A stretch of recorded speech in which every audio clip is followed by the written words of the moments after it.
Hey, welcome into the Hot Read Podcast for Friday, March the 8th. I'm your host, Easton Freeze, Director of Published Content here at BroadwaySportsMedia.com. We're also brought to you by the 440 Podcast Network.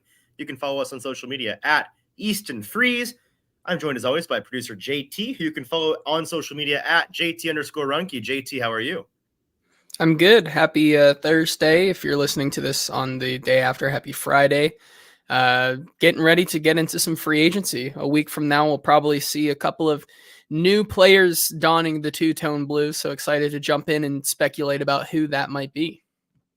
Absolutely. I am not home, obviously. I'm here at Sea Island, Georgia. I can't decide how I want to wear my headphones here on my laptop. Having a good time, a little spring break action. So JT holding down the fort for us in Nashville. And if you hadn't heard from earlier this week on our Tuesday show, the Tuesday show next week, the early week show next week is going to be the producer JT show. They're going to talk about, I don't know what they're going to talk about. Whatever they feel like they want to talk about. JT and whoever he decides to have on the show should be a good one. So tune into that one because I'll be traveling that day. And then after this show and next show, free agency is officially upon us. Things will actually be happening for us to react to and players to discuss that are on the market. Some guys will start coming off the board. So exciting times here in the NFL. We're looking forward to getting into not just former Titans, current Titans that are set to hit free agency here in just a couple of days, whether or not the Titans should hang on to those guys, but also some players around the league as the Titans have $75-ish million worth of cap space to spend wherever they see fit. A number of key names around the league hitting the free agency market. The Tennessee Titans could absolutely be in the market for really any of them at any of the positions because they need a lot of everything. And so we're going to dive into some key names there and discuss what we think this team should do. There are many different paths they could take, and so we're going to try to cover as many of those bases as possible. If you want to join us in today's live chat, you can do so by going over to Broadway Sports Media's YouTube page. That's Broadway Sports Media on YouTube, finding this live stream, and in the comment section of that video is when you can be a part of the conversation today, like Derek, D. Good, William, Alex Titan already are. Alex saying, I need a Titans free agency rumor. Like I need oxygen right now. My friend, I'm sure that they are coming within the next 72 to 96 hours, I'd imagine. Derek saying, I have a bad feeling the Titans aren't going to sign anyone, or at least anyone worthwhile. Well, if they sign no one, I don't know who's playing football next year because this roster has like 17 guys on it right now. So they got to sign somebody. But Derek, I'm sure I'm going to assume you mean anybody of note, and you're going to be left feeling underwhelmed by free agency. I'd imagine they get at least one big boy name, and we're going to discuss who we think that might be today, amongst some other things. One last thing before we dive into today's conversation. If you can be so kind as to hit the subscribe button on YouTube. We are trying to get our subscriber count up and up and up. We are almost to our goal of 1,000. We've built this website, this site on YouTube, this channel, really from like no followers as we started doing YouTube this past year. And so we're trying to hit that first 1,000, a very difficult milestone, but an important one. And so if you can help us do that in any way, we would appreciate you doing that. It's very helpful. Hitting that subscribe button, easy for you, helpful for us. JT, where do we want to begin today? We can start on the Titans side of the ball, guys that they should retain or should absolutely let walk. We can start with some guys that may be coming in and be new Titans.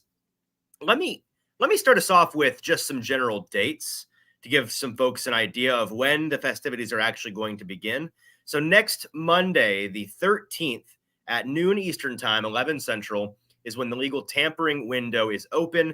That is when teams can legally get away with what they're already kind of doing behind closed doors, talking to free agents, talking to agents of free agents, trying to figure out who they want to target, when, where, and why for their team once the actual free agency begins. The legal tampering opens on the 11th, ends on the 13th, which is that following Wednesday, this upcoming Wednesday, little less than a week from today. That at 4 p.m. Eastern time on Wednesday is when we will be having free agency officially begin. Signings can come down legally, and they will come hot and heavy on the back half of next week and into the weekend with some of these big boy names coming off of the board. That being said, before we dive into individual guys and the merits of them, do we want to talk a little bit about philosophy, JT? Because you and I had a special guest on the show 2-3 weeks ago now, Randy Mueller, former NFL GM working with The Athletic now, and we talked with him a good bit about the importance of knowing the difference between big game hunting and free agency and shopping in the bargain bin, right? Not being afraid of overpaying when you should and shouldn't be afraid of it, and just being wary in general of winning free agency. Typically not a good recipe.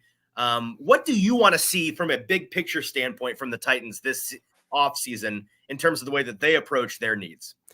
Well, if you're going to go big game hunting, you need to do it at a position of need, and that has to come at either the secondary position. You care to be more specific? Or, that's like all the positions. Exactly, right? But the ones that truly matter. I don't think you can go out there and sign a big time running back or a big time. Right. There are a couple of receivers out there who I think you could give money to, but I don't think you should be spending 20% of your free agency money this offseason on the receiver position, because I just don't think it's that good.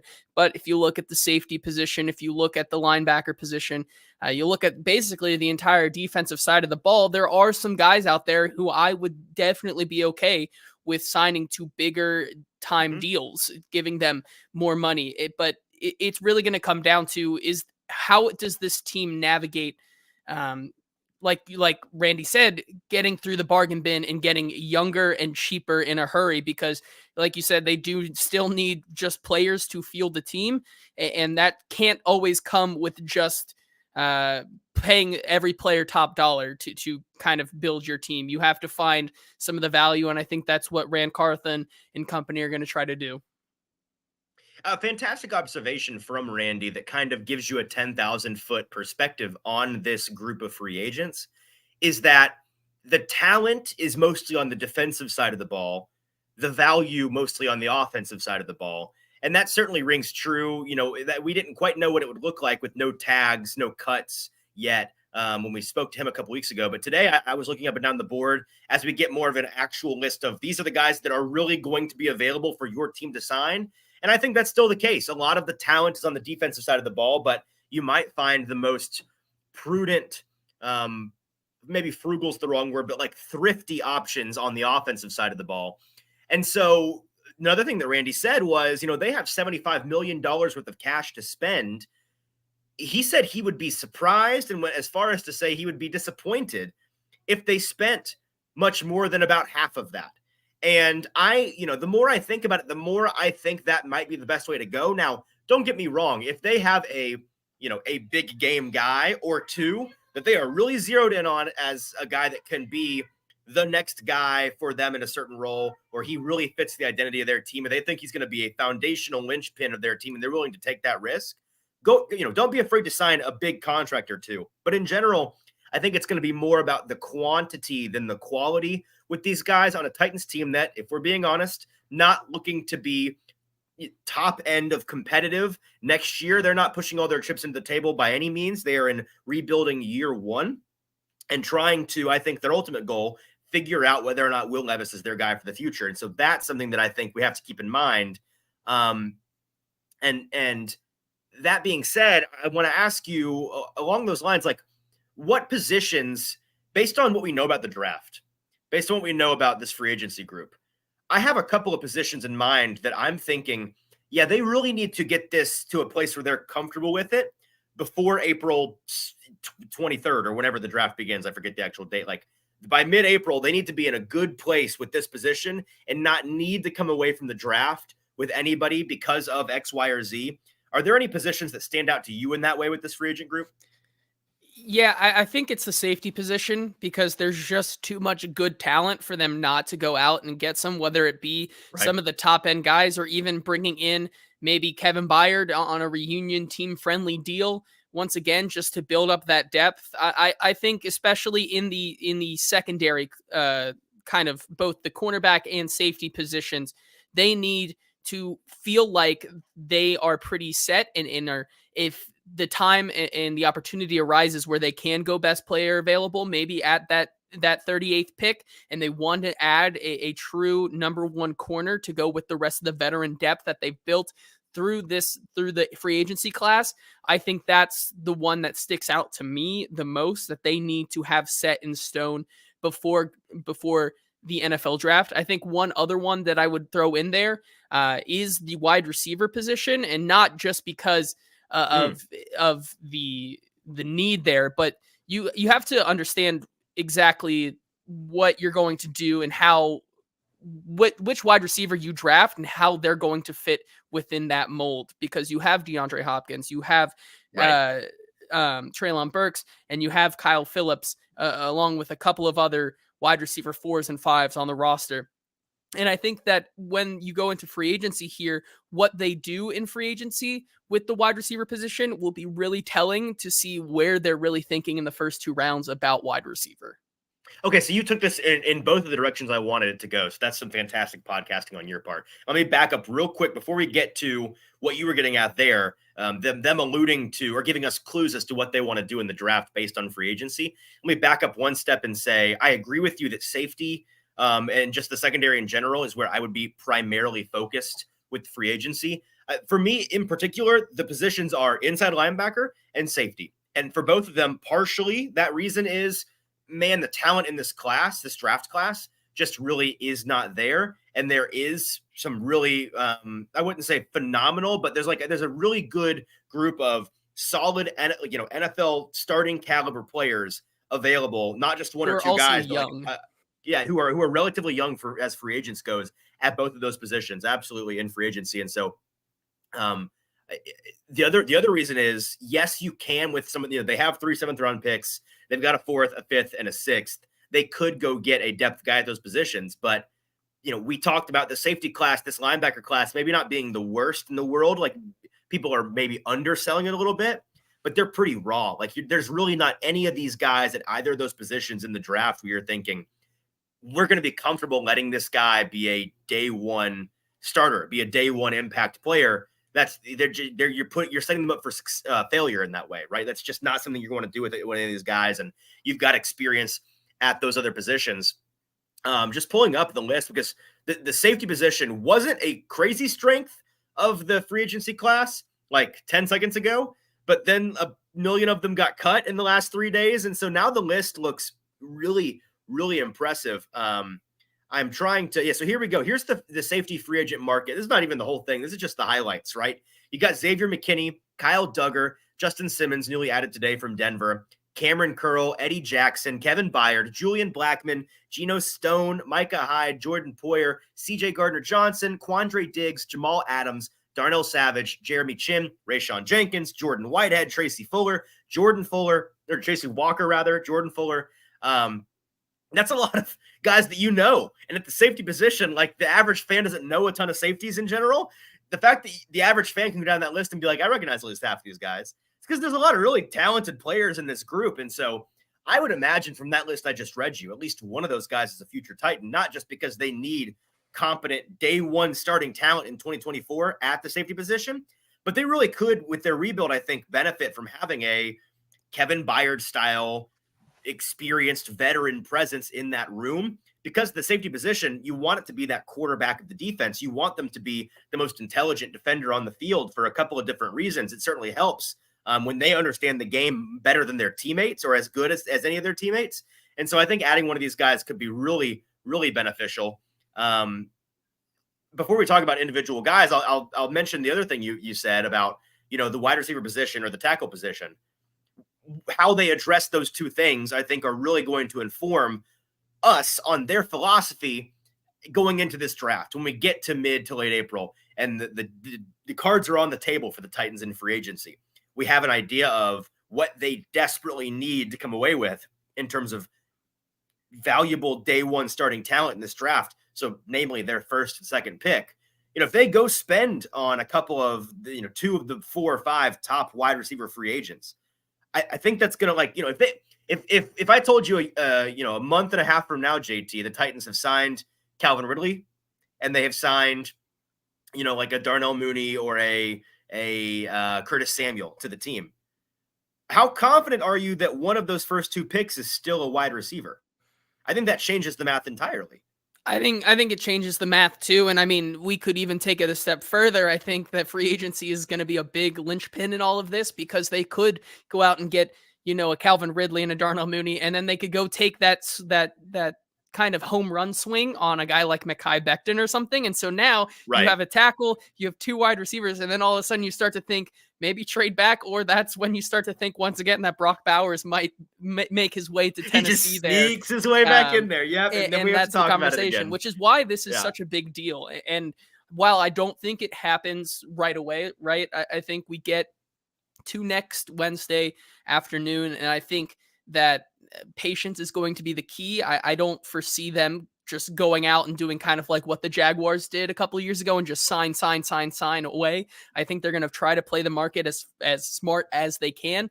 I wouldn't be surprised if they don't sign a guy until about maybe midday Thursday, maybe Friday. Maybe they take their time a little bit and just kind of see how the market is playing itself out before they start jumping on the value that they want, which might make fans a little bit, they may make them impatient. You just know that's how it's going to go, right? Because it's too perfect. The Titans, we have like 6 months we've been talking about, like, look at that cap space. Holy cow, they can sign anybody, and they'll just sit on their hands for 24, 36, 48 hours, make everybody go crazy. Yeah, exactly.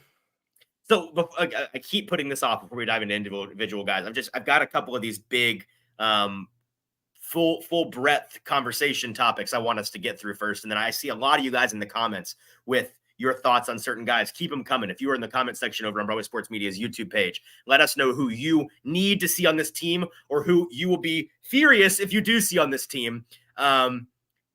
This was an interesting tabletop conversation topic brought up by our buddy Mike Herndon on Twitter the other day. If you're the drunk guy at an auction and you're just like, there's a thing that you were eyeing, you may not necessarily need it.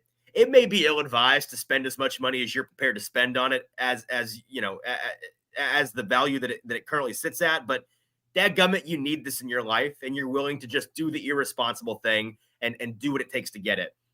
Who's that guy for you, or maybe guys, plural, in this free agency class? Who's the guy that you're the drunk guy? You're sitting there with, you got a bottle of wine in one hand and your little number in the other, and you just keep flashing that bad boy, regardless of the price. You need him on your squad.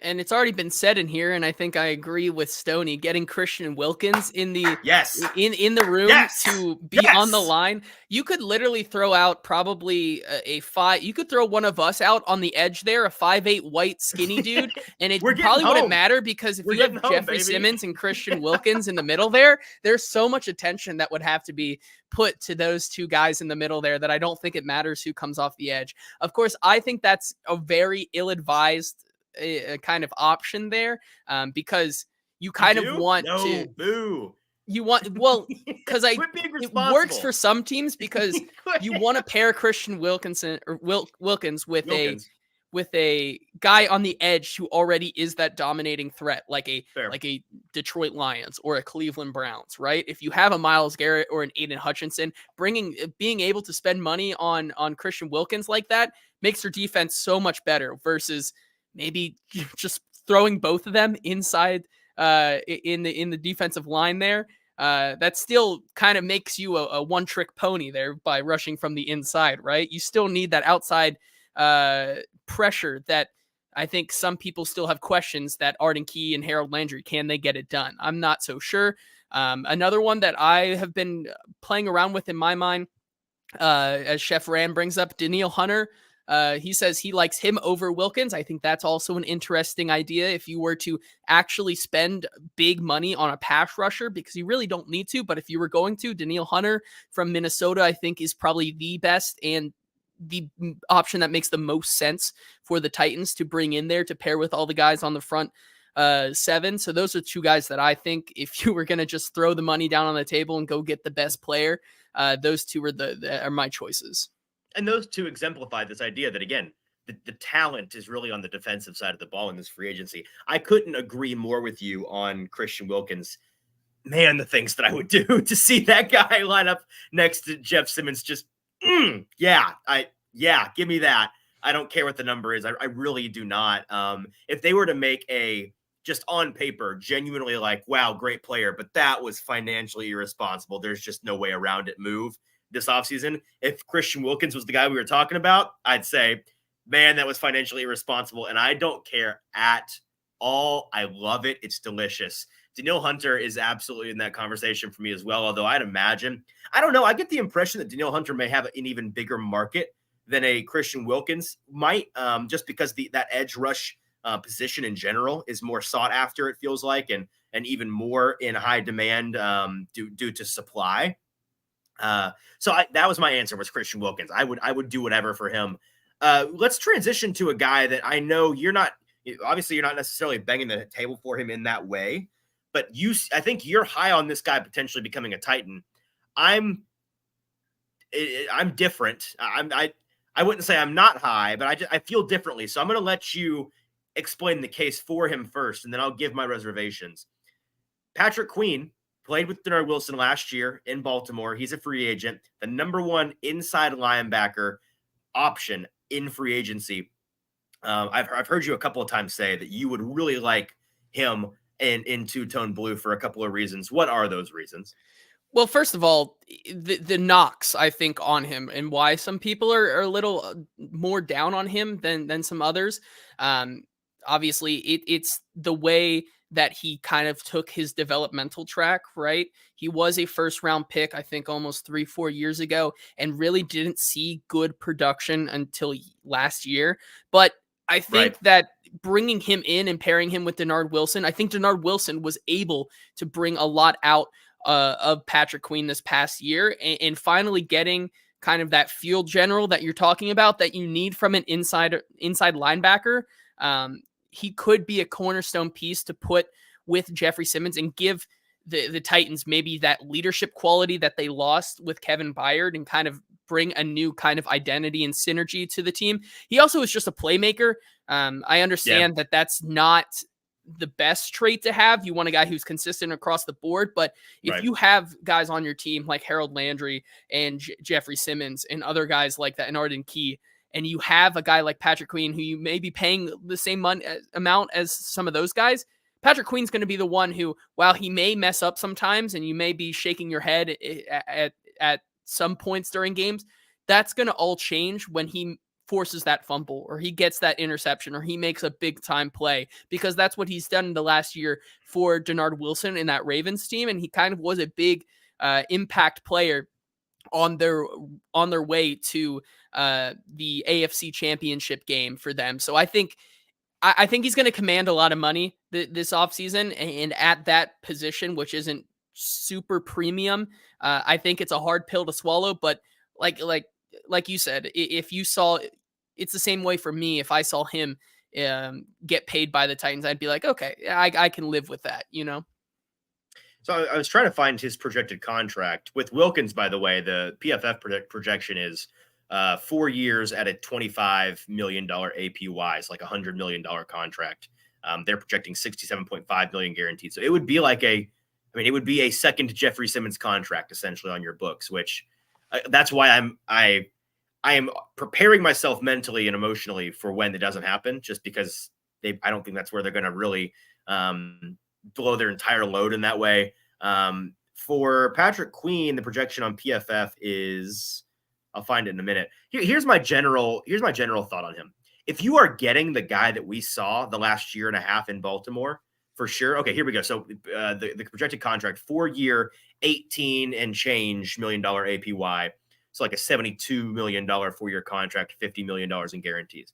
So if you saw that number flash across your screen, Titans offer Patrick Queen $50 million guaranteed, $72.5 million full unguaranteed deal.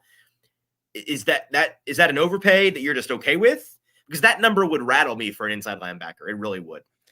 If you look at it for an inside linebacker, I see why that would rattle you. For a player that is going to be the cornerstone of a defense where this is a long-term rebuild, and it's going to take maybe 2-3 years to get back to where you truly want to be, having that guy on your team come 2 to 3 years, if he continues on the projection that he is, I think that is a different way to look at it. And that's kind of the way I'm looking at it.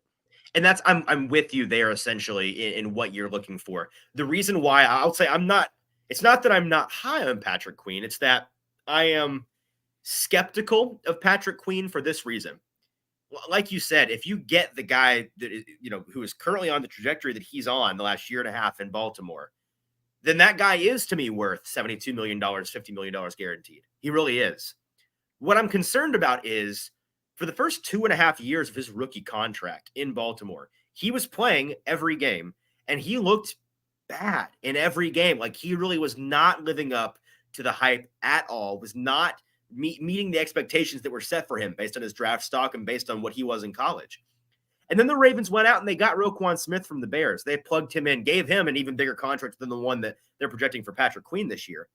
And Roquan, overnight, seemingly turned Patrick Queen into a different player. Like, I'm not saying Patrick Queen is a Roquan Smith merchant, but I am saying I'm worried about it a little bit. Maybe that's just, listen, if it's a result of, Patrick Queen was influenced by the addition of Roquan Smith because he was able to see the game differently in the meeting rooms. He had a different mentality in the locker room and on the field. Then, like, if what Roquan does so well rubbed off on Patrick Queen and he brings that to wherever he's headed, cool, I'm in. What I'm worried about is that Patrick Queen needed it was a puzzle piece. Patrick Queen was made what he was because of the presence of Roquan Smith. Their abilities complemented each other so well that it exemplified the positive things that Patrick Queen does really, really well, the things that make him a high-end prospect, and it completely covered up the deficiencies in his game. That's what I'm worried about. And if that's what the case was, and he even goes back to somewhere in between what he's been the past year and a half and what he was the previous 2.5 years, I think you've made a mistake giving him that contract. And so that's the gamble. I think it's going to take somebody who is really confident in their relationships with the coaching staff up in Baltimore. I mean, listen, if nobody else, Denard Wilson, the Titans' new DC, should have an idea of what the situation with Patrick Queen was. He should have some idea along those lines because he did work with him some. But I don't know. And I also, to kind of pivot our conversation, I kind of think that it's not going to matter because I think Patrick Queen and Geno Stone are both going to be Seattle Seahawks. I think you look at the Seahawks and what they've done so far in free agency. They have now cut or released their top 3 snap getters at the inside linebacker position and their top 2 safety snap getters at the safety position. Their new head coach is Mike Macdonald, the guy that these two guys thrived directly under. I don't see why, if I'm in their shoes, unless I'm getting $10 million a year more somewhere else, I'm going to Seattle to have my abilities maximized. Yeah, I think that's an interesting way to put it because then you're, once again, at least for Patrick Queen, I think that it makes a lot of sense, especially for Patrick Queen to go to a place that has had so much success at that position. You talk about guys like Bobby Wagner having played up there, just kind of the history that they have in Seattle, bringing a guy in like Macdonald to have Patrick Queen follow him makes a lot of sense. Geno Stone, on the other hand, I think I'd push back on that because Geno Stone had and been. I'd love to be wrong. I want Geno Stone on this team. I'm very high on him, but I'm afraid he won't be. I think Geno Stone had a lot of his success due to Denard Wilson this past year in the way that he was able to make more plays and be a little bit more poised in his game. So I could see maybe Geno Stone being that guy who continues to follow Denard Wilson, who I also don't think is going, despite leading the league in interceptions, I don't know if he's going to command like money like that because outside of the interceptions, you look at him and I think he still has a lot of room to grow in his game. And I mean, there's a lot of reasons why you could make an argument for Geno Stone in Nashville. He had a career year under Denard Wilson. Anthony Levine, who's on the Titans staff, was a big mentor for him in Baltimore. He was a college teammate of Amani Hooker. Those are some things that were brought to my attention by @Matt Curry Sports on Twitter. So I appreciate you, Matt. That's, there are some compelling things there. So he's a guy that it would be at the top of my list. That list we listed earlier of guys that are free agent safeties of note. He would be near the top of my list for guys that they should target. And I think that would be a big addition for them. Can we real quick mention 2 guys? One, they're both linemen, both tackles, both left tackles. One of them is not quite yet unemployed by the Tennessee Titans and probably will be, we think. And the other one is not employed by the Tennessee Titans, but we've heard some news about him, some things in local radio in Nashville about him. And if you are looking for options in trades and options in free agency at the tackle position that were actually viable for like, maybe this is something that's not just a bridge, not just a stepping stone, not just a gap fill. Mekhi Becton is the name I'm alluding to. He is a tackle with the Jets. He is, I believe, he's not a free agent, right? I believe he's under contract. You check me on that. Maybe he is, and I'm messing that up. But regardless, we heard about him in local radio on Blaine and Mickey on 104.5 earlier this week, where it was said, quote, "The Titans are one of the teams that Becton's team told me was an option, and he's not going to cost a whole lot. If you can get him to playing like his rookie year, he's a good option at either the left or the right side," according to Tony Pauline on Blaine and Mickey's show. Tony is a consulting editor and NFL draft analyst, so he has been around the league for a while now and has good sourcing on that front. I don't hate that idea. I really do not, JT. It's all dependent on price. Like, I would say my cap for him is the contract they gave Andre Dillard last year, and that's the other guy I want to talk about. Andre Dillard, I think we alluded to it on Tuesday's show. Probably gone. Probably. But the odds of him being gone have decreased for me in the last month, the way that they talked about him at the Combine, talking about how you just don't find guys that have some of the traits that he has. You can't find them. Yeah. That doesn't sound like a guy that's gone, right? And so with a new O-line coach in Bill Callahan coming in, there may be some, I can fix him to this coaching staff. I'm not saying they're right, but I'm saying they're probably thinking about it. Yeah, no, for sure. And that's, until we see it, that's going to be a big thing as we go into every single day the next week until we get to free agency. It'll be interesting to see if a guy like Dillard is still on the team, because once again, you have the money, right? You have the money, I guess, but like, at what point do you say that money is okay to be still spent on a guy like Andre Dillard in finger cross mode, where you could just cut him and then find another option in like Mekhi Becton, who may have better traits, and just the injuries are what has really deterred his career. And so I think that also playing for the New York Football Jets can't help you, right? This is also true.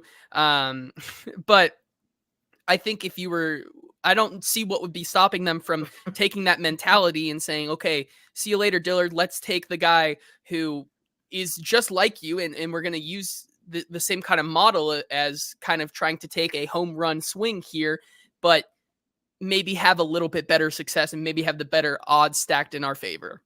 And again, I am not saying it's likely that he is on the roster. I'm with you that if the money was equal, if it was a matter of you had a chunk of $10 million to spend, who am I giving it to? 100%. It's not Andre Dillard. But just to remind everybody, the contract situation with Dillard, he is owed $7-8 million this year by the Titans, whether he is employed by them or not. That's the guarantee for him. They can save $2 to $3 million by cutting him. And so that presents the question of like, okay, we're already giving him 7 or 8. Should we just spend the 2 or 3 more to have the body, to have the option to just throw him at Bill Callahan and say, here, fix this if you can. Like, it does not work. Might be fun to fix. Here you go. I don't think it's given the amount of money they have, right? Because if they were needing every cent, if they were the Buffalo Bills this offseason, I'd say get him out of here, be gone. But because they have some, you don't never have money to burn in the NFL, but they kind of have money to burn, right? Just throw a couple extra $1 million at that contract and just see what happens. I think maybe it's the sadist in me that's just won over, and I'm now full blown. Let's keep this. Let's just see what happens. Keep him on the roster. No expectations whatsoever, but I need to see that fury. I need to feel the palpable fury from folks online when it happens. Because all these teams around the league the past couple of days have been cutting guys, letting them go. There was a massacre up on One Bill's Way yesterday. And everyone's like, why aren't the Titans cutting guys? And I'm telling them, well, because they don't really have guys to cut. Most of the team is a free agent anyways. And then people answer me back. They're like, they have Andre Dillard. And I'm like, that's fair. Fair point. They couldn't have cut him. But they haven't yet. Maybe they're waiting for a reason that I don't know. I'm just saying, might be fun to try. You certainly are the cat, and the curiosity will come for you one way or the other. We'll have to wait and see. That is for sure. That's fair. That's fair. Okay, so those are the two lineman situations that I wanted to bring up. Let's talk about trades. Do you see any trades for splash? Now, you could always, send a 5th round pick for a lineman here, things that are more 24-hour news cycle and then people forget situations. But big boy, full league news trades that are floating around. The idea of L'Jarius Sneed, cornerback for the Chiefs. T. Higgins, still a tag and trade candidate in the league, it seems. The Broncos are doing whatever the Broncos are doing, and it's the 3rd consecutive year of both of their top 2 receivers being on the trading block. Well, love hearing that same headline over and over and over, but this year I think it might actually be true. Do any of these guys strike you as, yeah, you could do that, you could pull that trade off, and I think that'd be fair for the Titans, or do they need to just stick with what they've got, spend the money they have, and not give up any capital? The only one that I would really see happening is maybe a trade where you give up maybe a 6th and a pick swap in the 7th to go get a Jerry Jeudy or something like that, because I think that right now, with kind of, once, like you said, it's the 3rd year in a row and Jerry Jeudy's stock just continues to plummet, where I feel like he really doesn't have that much value anyways, right? For what is going on with that team. The other two, I think T. Higgins is going to be a Cincinnati Bengal next season. Now, would it make more sense for them to trade and take a guy like a Brian Thomas Jr. to bring in and kind of do kind of what the Titans did or tried to do? Maybe, but I still think that he's going to be a Bengal this next season. And then L'Jarius Sneed, I mean, we just saw the Jalen Johnson contract. Do you want to give up capital to sign a guy to maybe even more money than the Bears just gave to him? And Right. You're also giving up draft capital for one player that, like Randy said back when we had him on, is not going to make this team a championship caliber team. I just don't think in the realm of possibilities that makes a lot of sense for this team and where they are right now. Right, and that Jalen Johnson deal done about an hour ago, reported by Bleacher Report, 4 years, $76 million, 54.4 guaranteed. So I agree with you. That's probably where you're starting with a hypothetical L'Jarius Sneed tag and trade situation. We've got some breaking news on the show, some Titans news. The Titans did their first thing in free agency. You want to guess? Have you seen this? Did you catch this yet? You want to guess who it's regarding? They re-signed a player that was already on the team. I have no idea. It could be anybody. Special teams king. Ooh, Morgan Cox? Morgan Cox is back on a 1-year deal for the Tennessee Titans. The snap there you king. Go. You know 37-year-old king. Can't argue with that addition. He's been nails for 3-4 decades at this point. I've lost track. So good for Morgan Cox. Now, you want to talk about a guy who moves the needle and makes this team a championship caliber. Well, like Derek said right there, Titans Super Bowl champs with the greatest long snapper in the league. I will never forget when that guy at the Pro Bowl games won snap tack toe all by him, kick snap toe, whatever it was, by himself. That was a thing that more than just me watched, right? Okay, back to these trades, right? L'Jarius Sneed is the only guy in there that I think is worth considering for the Titans. If Courtland Sutton is available for less than I think he's going to be, the price that's being demanded for him, like if you can get a Courtland Sutton for a mid day 3 pick, sure, I'm about that. They may just end up cutting him too. Like you got to wait that out and see. I don't think the Broncos are done cutting some big boy names. It sounds like the reporting is indicating as much in Denver. But L'Jarius Sneed is one. I do love JT, by the way. You mentioned Sneed, you mentioned Higgins, you mentioned any of these guys, these high value guys. Everyone just assumes, well, it's 38, right?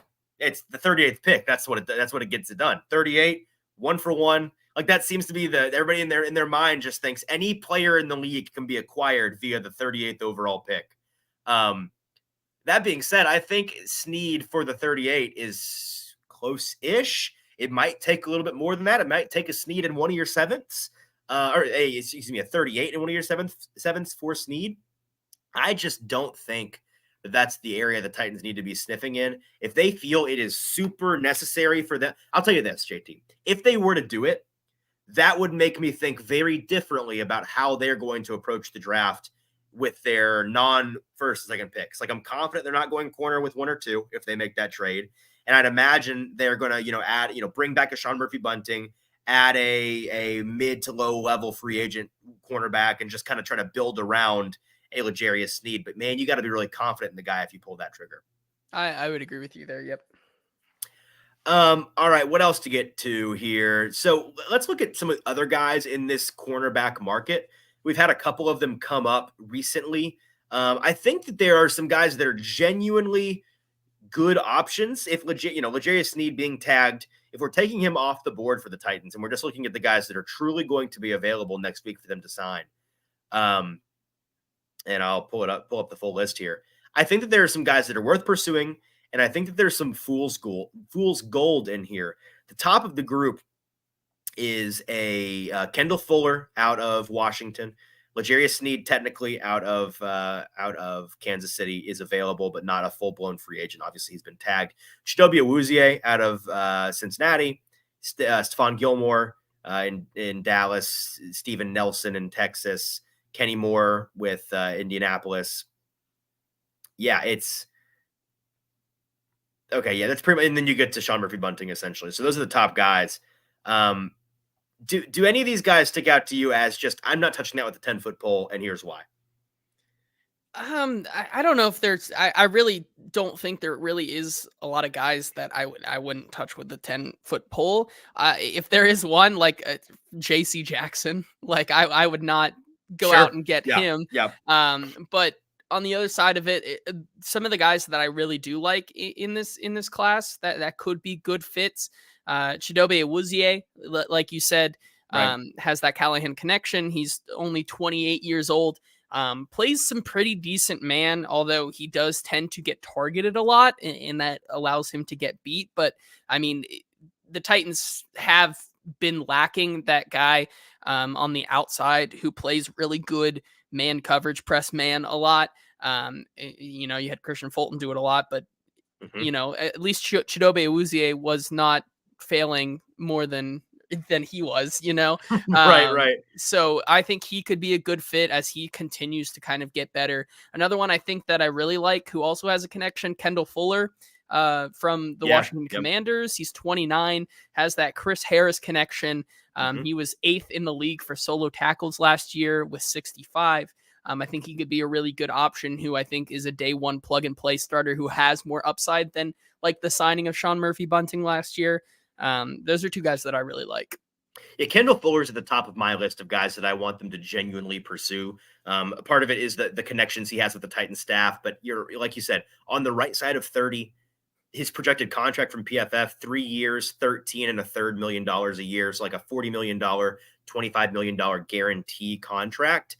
I feel like that is perfectly reasonable, and it's obviously well within the Titans' budget. I left out a couple of names. I knew this list I'm looking at was a little outdated. A couple of new names on the free agent market. Xavier Howard from the Dolphins was cut, and then Tre'Davious White with the Bills cut, 2 former Pro Bowl All-Pro talents.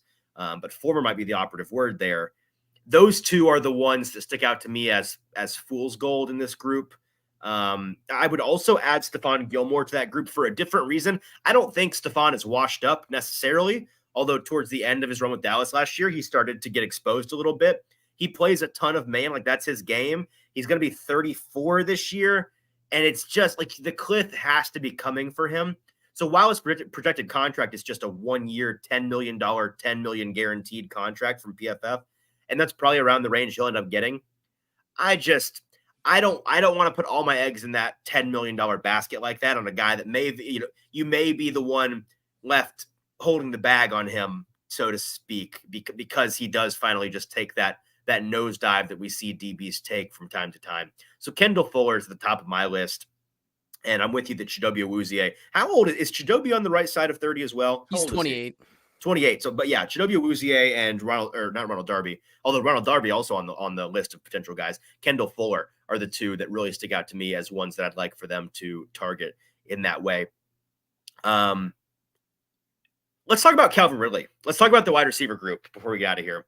And I know that you sent me an article from Reception Perception earlier this week that I found really fascinating. It's essentially making the case for why his season in Jacksonville last year wasn't as bad as folks think it was. What did you garner from that article? And are you in on Ridley getting a Christian Kirk-esque contract or more? Yeah, well, I have to. What the article showed me is that there may be some more problems with who's throwing the ball than just Calvin Ridley. What Calvin Ridley Are you leads on. joining our buddy Zach on the Trevor Lawrence is hashtag bad train I'm certified not. I'm not saying he's bad, but I'm saying mid that I mid think train? that I think that the criticism that Calvin Ridley got last year um, may not all be his fault, because I think when you Mm, look at his success, when you look at the route percentage last season, it's a lot all over the place, and a lot of like what Calvin Ridley isn't really known for. Right, I think you saw a lot of his route percentage in a curl route. You had a lot in the 9 route, as well as mhm. a bunch of comeback Go and route, out right? route. Mhm. Where go route, where you saw, despite that percentage, you saw in the success from the out route, corner route, go route, post, dig, anything like that, where you're going upfield. All of his success in those positions right there were north of 70%, where his corner route was the lowest one at 73.3%. This is a guy on the post, dig, and out route was hitting on his routes over 80%, right? Mhm. So I think, which And they just brings they us just weren't to another utilizing it. They weren't they which weren't brings going us that to way. another conversation with, well, who was really the mastermind behind a lot of what Calvin Ridley was doing last year, and Nick Mr. Nick Holtz. Holtz. It Hello. brings up Yeah. some questions there with what he does. But with his game, I think that if there was a guy, despite him being 30, Right. and only he Which now has still, I another, said it 3 shows in a row. How is this guy 30 years old? He's like 28 tops in my brain. I don't get it. now having another year under his belt, being back in football, it would be an interesting gamble to bring him in. However, I think that what a lot of what he does, DeAndre Hopkins also does and does better. So it'd be kind of like Mm, bringing in a DeAndre redundant. Hopkins light, when Brian Callahan said to us that they want to diversify their options and have kind of a little bit of each on this team. Now, that's not to say that Will Levis didn't have a lot of success throwing to DeAndre Hopkins. Now, could he do the same for Calvin Ridley? I think so, but this article really, for me, showed me that I think Calvin Ridley got a little bit too much hate. And maybe Mm. a lot of the hate was, we drafted him super high in our fantasy football leagues and he wasn't performing. So, Right, right. like something like Yeah. that. But when you look at the real football, I think depending on the contract, he may be worth it. It's lame excuse making, but it may be a genuinely good reason. He was coming off of a year and a half of not playing football, right?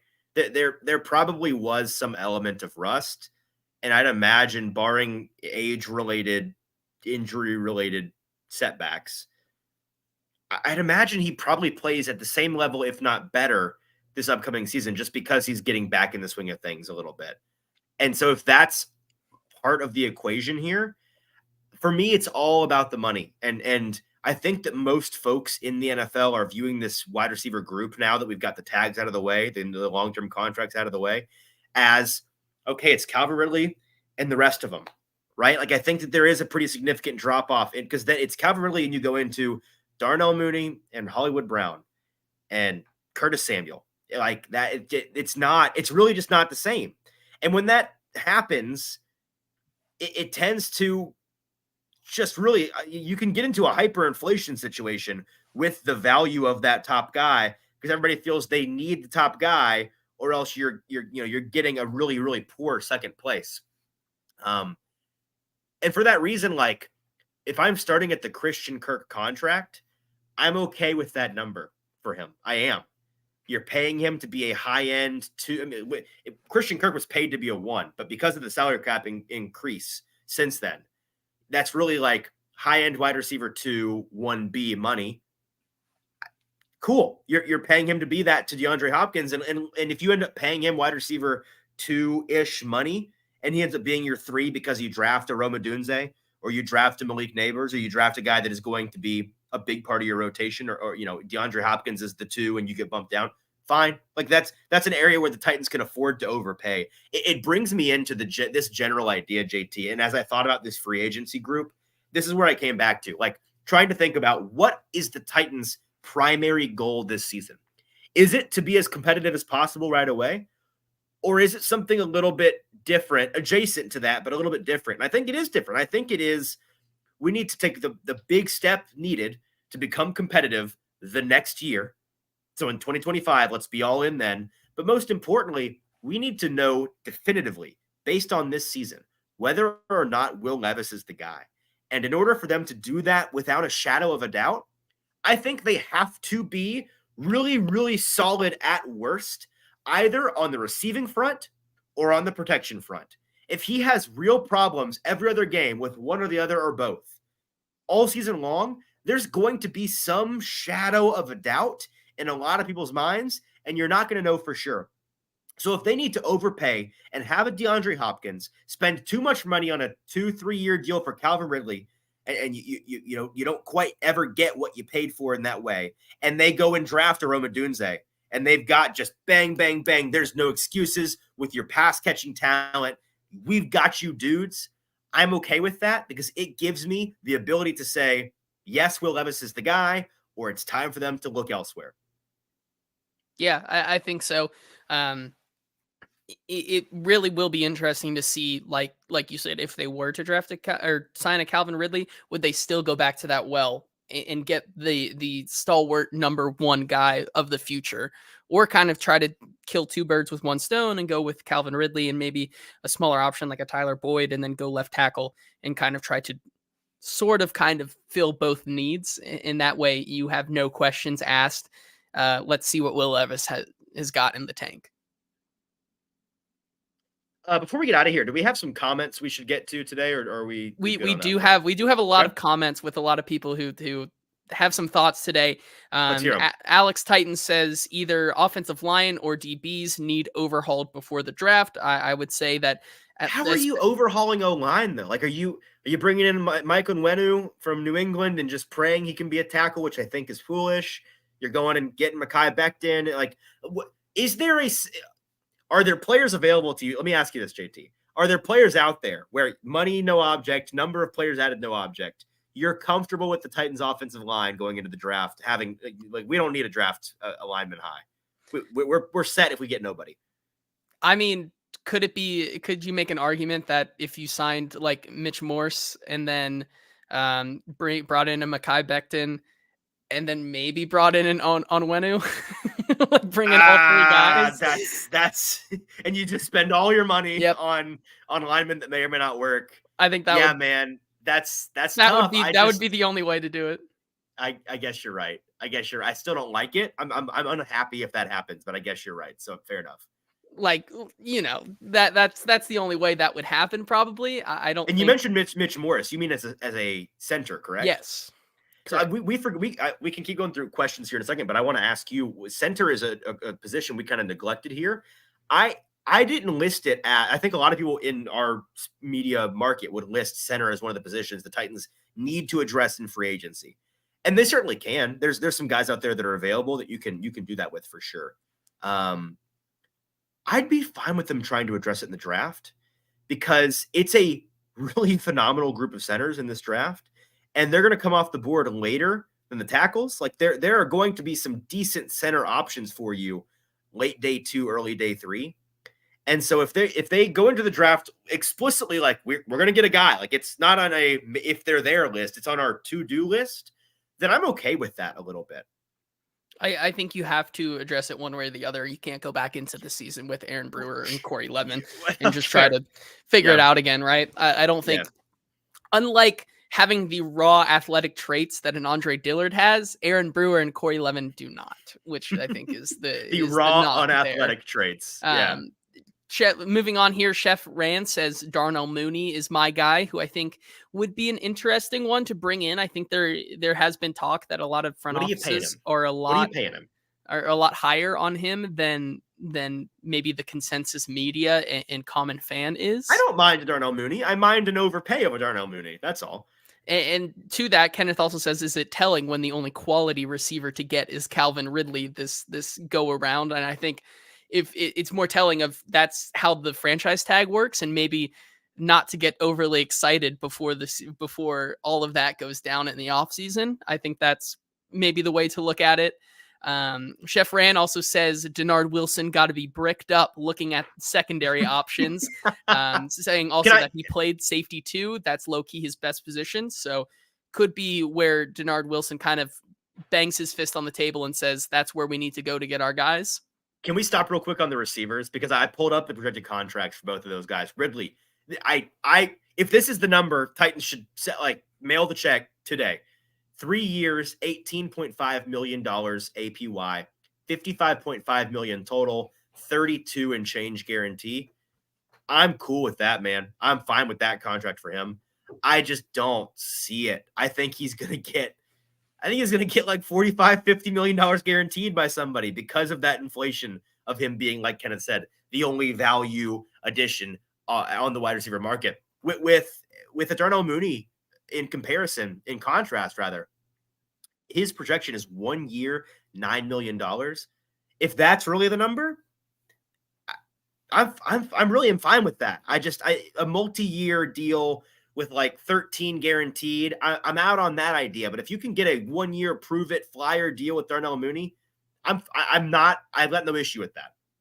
Yeah, and Derek says he's cool with Mooney as wide receiver 3, says he was extremely solid before DJ Moore got to Chicago. Think he could be good. If you had a D-Hop, Rome Odunze, Darnell Mooney, you're feeling pretty good about your starting 3, right? I think so. And Deagle says Christian Kirk has me believing Mooney or Hollywood could do well. I may just be delusional though. Hollywood's just he's a fire. He's like a hand grenade from World War II. The pin's still in there, so you think it's safe to handle, but you want to be gentle with it because you may it could go off at any moment, and you probably should just not mess with it. That's me. Let's just not mess with him. One more wide receiver that we just got some comments about back to back here. Sterkardis and Skarsky Conway say, would you even look at Michael Thomas? Which I think is you almost made me go full Jinxie and just turn back in my chair. Derek said $5 and a free meal at Hattie B's, then sure. I think that I'll give him a Hattie B's gift card. We could make that happen. No, there's not. I think he's an active cancer on your locker room, and I think that I don't think he would ever see the field. So, I mean, what is he, like 33 years old? He's gone through a bajillion surgeries. Yeah, no, I'm out on that. What do you think do you think he's going to even land anywhere? Like, surely he goes somewhere, right? I mean, it would be very cathartic if he went to like the Chiefs or something and they, try to do something with that. Well, you're saying cathartic if he goes and is bad. I'd be afraid he'd go and just be like prime Mike again. He's 31 years old. So yeah, no, the answer is no. Derek says, please bring Byard home. And Alex says CJ Gardner-Johnson makes a lot of sense. 2 guys who I think one could be brought back on a team friendly deal, and another guy who you may have to pay a pretty penny, but I think would be worth it in the long haul there. I get the impression Gardner-Johnson's going to be a Lion. I think that's I've heard that's kind of just a matter of time. That could change, but I wouldn't hold out too much hope for him to go somewhere else. With Byard, I know a lot of people have made fun of oh, now you want Byard back after you went and you saw he sucked with the Eagles. If you got him back on an appropriate deal for what he is at this point in his career, he can still play some football. I know you and I at the Combine were talking about this with Nick Suss. It's a possibility for him to still be of value to your team. It's just in a different role than what he was at his prime. You have to understand that. And that's going to come with a very, very different cap hit. It's going to come with a very different contract. So I'm not as high on him as I am with a Simmons out of Denver that was released today, who they're the same age, but Simmons seems to have a lot more gas left in the tank. Had a really, really nice year last year. But yeah, I don't mind just in general, that genre of lost a step, veteran presence cornerbacks. I think they have a use for that guy. And then finally, our last comment here, Derek also says they need to spend money this offseason. Scared money do not make money.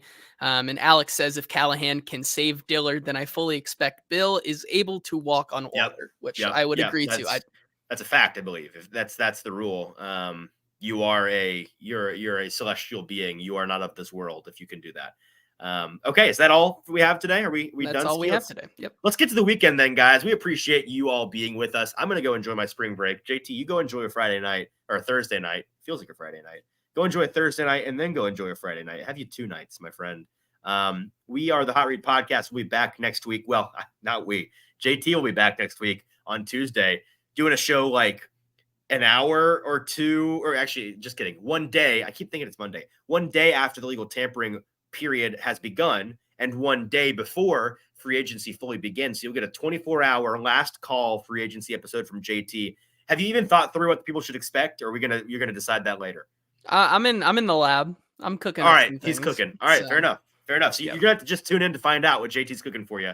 I'm looking forward to tuning in. You should as well. That's on Tuesday, and then Thursday, I'm guessing we'll have some free agency action to break down for you. So looking forward to all of that next week. Until then, for producer JT, I'm your host, Easton Freeze. Subscribe on YouTube. Follow us at Hot Read Pod on TikTok, Twitter, and Instagram. We'll talk to you next week.